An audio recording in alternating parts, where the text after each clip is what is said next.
Pour conclure, nous allons vous prouver si le Coran vient bien de Dieu. Car comme il a été dit, si celui-ci provient de Dieu, il doit contenir des miracles. Et si vous lisez le Coran, vous verrez qu'il contient des informations qui ne pouvaient être connues à l'époque, c'est-à-dire il y a 1400 ans. Mohammed était un homme qui vivait en plein milieu du désert d'Arabie, là où la technologie n'existait pas. À cette époque, il n'y avait pas d'électricité, aucun appareil électronique, rien de tout ça. Les gens vivent de la terre, se déplacent en chameau. Personne n'avait inventé ou même pu imaginer les choses telles que les sondes, les scanners, les satellites, etc.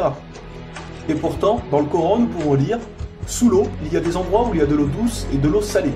Et entre les deux se trouve une barrière invisible qui empêche les deux eaux de se compénétrer. C'est-à-dire que le sel de l'eau salée ne va pas dans l'eau douce. Ces barrières les empêchent. Les océanologues comme Jacques-Yves Cousteau ont découvert cela récemment grâce aux sous-marins où ils ont pu faire des prélèvements d'eau, etc. Qui, il y a 1400 ans, en plein milieu du désert, pouvait savoir qu'il y a des barrières invisibles dans l'océan? Il est écrit dans le Coran que l'univers est en expansion continuelle, c'est-à-dire que celui-ci ne cesse de grandir. Les étoiles s'éloignent les unes des autres constamment. C'est en 1920, grâce aux appareils très perfectionnés, tels que les télescopes puissants, que nous avons pu savoir que l'univers était en expansion continuelle. Qui, il y a 1400 ans, pouvait connaître cette information? Nous savons aujourd'hui que les montagnes sont comme des piliers et possèdent des racines.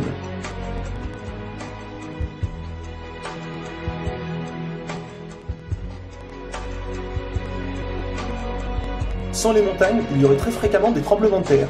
Nous savons grâce aux récentes découvertes qu'elles servent à la stabilisation de l'écorce terrestre. Qui, une nouvelle fois, il y a 1400 ans, pouvait savoir que les montagnes étaient ancrées comme des piliers et que ceux-ci servaient à la stabilisation de l'écorce terrestre? Il est écrit dans le Coran que Dieu a créé les 7 cieux et la terre par le même nombre, c'est-à-dire 7. Nous connaissons aujourd'hui, grâce aux sondes qui vont sous terre, que la planète possède 7 couches terrestres. Le noyau interne solide, le noyau externe liquide, la couche D, le manteau inférieur, puis le manteau intermédiaire, le manteau supérieur et la lithosphère. Qui, il y a 1400 ans en plein milieu du désert, pouvait savoir que la Terre possédait 7 couches? Il était impossible de connaître cela sans la technologie récente. Il est aussi mentionné que les plantes ont des sexes, mâles et femelles. La découverte de la sexualité des plantes fut réalisée par Rudolf Jacob Comnenarius entre 1660 et 1720. Le Coran explique étape par étape l'embryologie, c'est-à-dire comment un enfant se développe dans le ventre de sa mère. Le professeur Kate Moore, qui a aussi le prix Nobel au Canada de l'embryologie, a confirmé que cela se passait exactement comme indiqué dans le Coran, et a affirmé que ces faits ne pouvaient être connus d'il y a 1400 ans, et que par conséquent, ces informations avaient été révélées à Mohammed par Dieu. Un exemple, le Coran explique qu'à un moment, le fœtus a la forme d'une sangsue dans le ventre de sa mère. Et si on regarde des images des scanners, nous nous rendons compte que l'embryon a exactement la forme d'une sangsue et qu'il s'accroche à une paroi du corps comme le fait une sangsue. Le mot le plus adapté pour décrire cela est sangsue. Vous voyez comment les versets coraniques s'accordent parfaitement avec la science d'aujourd'hui? Pour savoir cela, il a fallu attendre l'arrivée de scanners, de caméras, etc. Qui, il y a 1400 ans, pouvait décrire en détail les étapes de l'embryologie? Pour ceux qui pensent que le Coran copie certaines civilisations, il faut savoir que certaines personnes auparavant avaient fait des suppositions et avaient pensé des choses qui se sont révélées vraies, mais ont aussi fait énormément d'erreurs, et que soi-disant le Coran les avait copiées. Donc par exemple, si vous prenez un mauvais élève qui copie sur un bon élève, si le bon élève a 18 sur 20, est-ce que le mauvais élève va avoir 20 sur 20? Non, bien sûr que non, car le mauvais élève aura copié les bonnes comme les mauvaises réponses, donc il aura aussi 18 sur 20. Alors si soi-disant le Coran copie les civilisations ou peu importe, comment se fait-il que le Coran extrait le vrai du faux? De plus que ces quelques civilisations ne faisaient que des suppositions. Or Mohammed affirme être sûr de tout ce qu'il dit. Le Coran contient plus de 500 versets dus à la science, sans aucune erreur ou contradiction. Et la technologie d'aujourd'hui ne vient pas contredire, mais confirmer tous les versets un par un du Coran.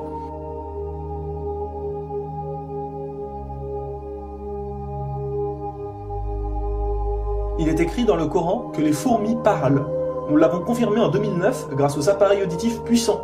Un homme ne peut entendre ces bruits à l'oreille nue comme ça. Nous savons aujourd'hui que dans la plupart des pays, il est interdit d'avorter au bout de 3 à 4 mois.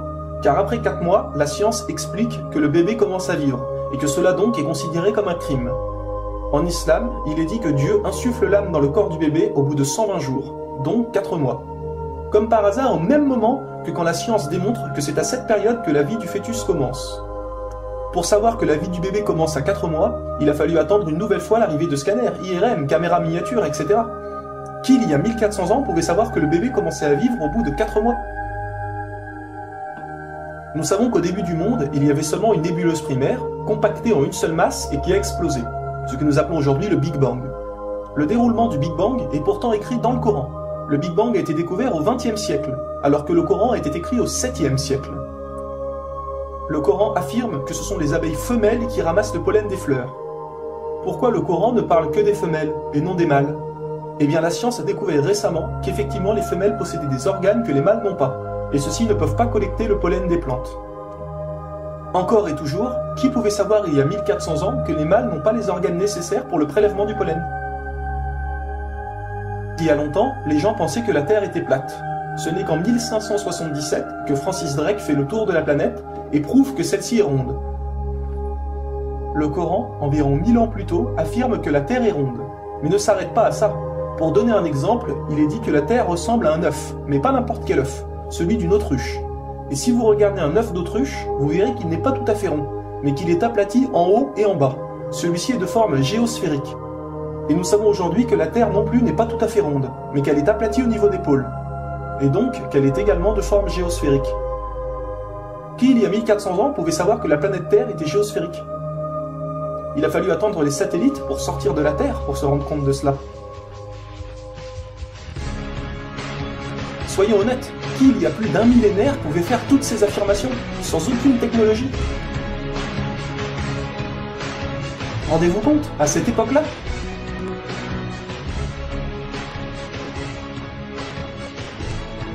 Et soyez conscients que je n'ai donné que quelques exemples. Il y a plus de 500 versets qui parlent de science sans aucune erreur.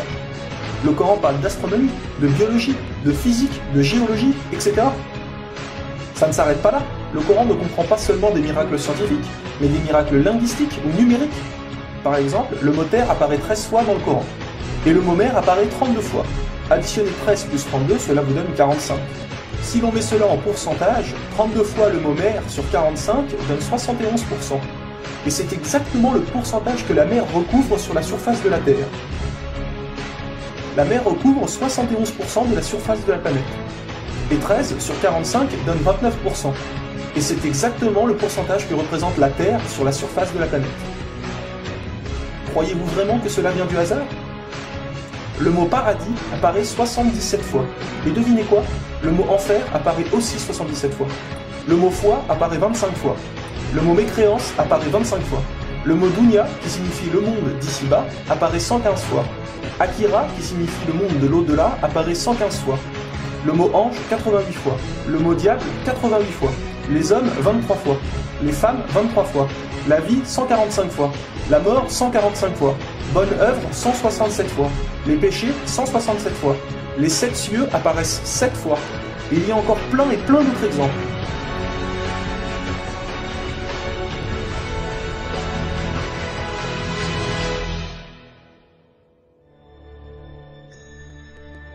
Le Coran est d'une beauté incomparable. Dans la langue originale, c'est-à-dire en arabe, environ la moitié du Coran rime.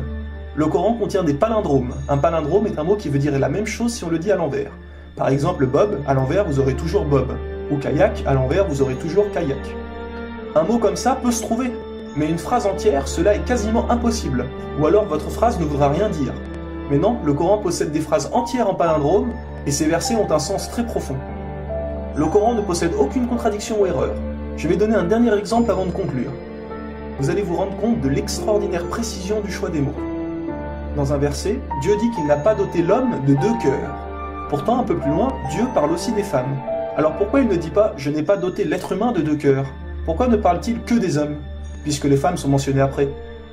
Quand nous lisons tout le passage, nous nous rendons compte que Dieu ne parle pas au sens littéral, mais au sens figuré.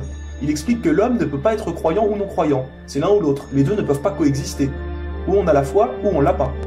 Mais si nous prenons ce verset au sens littéral, est-ce vrai?